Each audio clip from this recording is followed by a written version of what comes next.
It's your boy King Ed the Great, represent Off the Cuff Radio, Screwball Radio, coming at y'all with another video.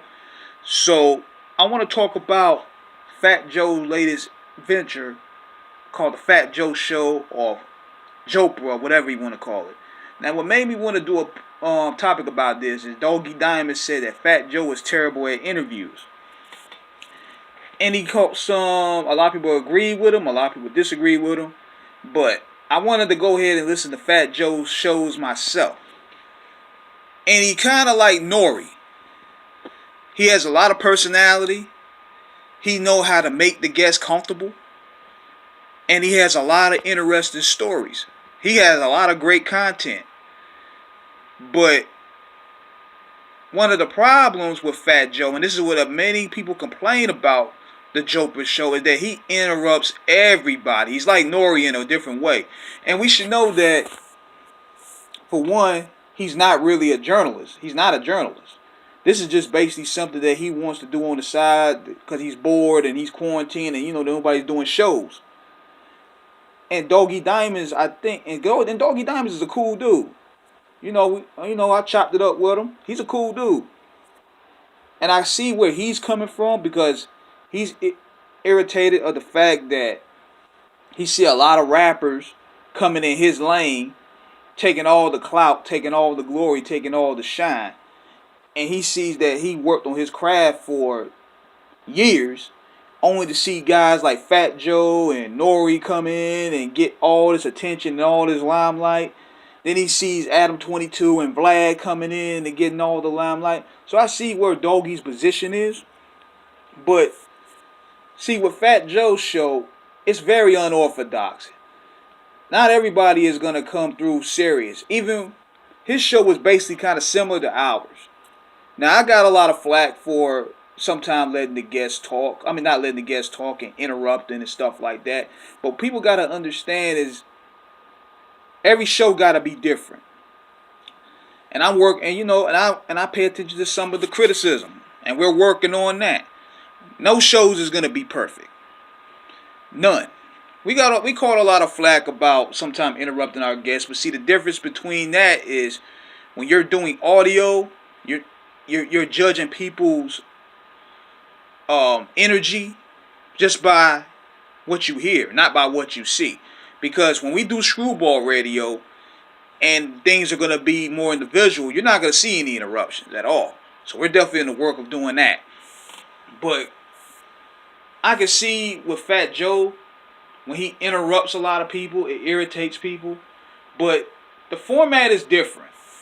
The format is very different. It's kind of like ours in a way, because we don't want the guests to feel like it's a job. See, people got to understand that a lot of these artists, they do interviews every day. Sometimes 3 or 4 a day. So sometimes you want to bring a fun vibe into the show. You want to bring good energy to the show. You don't want to feel like a job. So that's what we try to do. And I think that's what Fat Joe tries to do as well. Like, he knows, for example, guys like Shaq, they have 3 or 4 interviews. And a lot of times the people that do the interviews are not good at their job. They ask the same routine questions. So they want to go on Fat Joe's show and they want to feel at home. They want to feel comfortable. Even if he interrupts a lot of them, people, they don't care.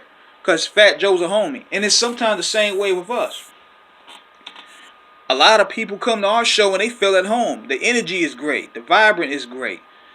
They don't want to feel like that they're just sitting there just answering questions, because that's a job. But I understand Doggy Diamond's position, because Doggy Diamond's been in this for a while. He interviewed the best of the game and he wants his recognition as well. So I see both sides.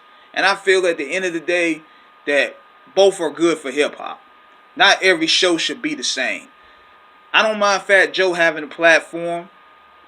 I mean, the more rappers that have a platform, the stronger the culture can be, just as long as they respect the integrity of journalism.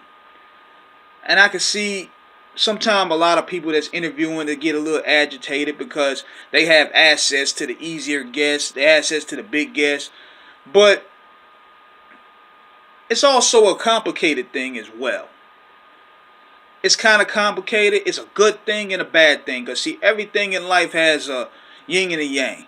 You can also look at it like it's good for artists to take control of their platform and become their own voices, but at the same time, they're taking clout from the people that are hard nosed into the turf with this journalism thing.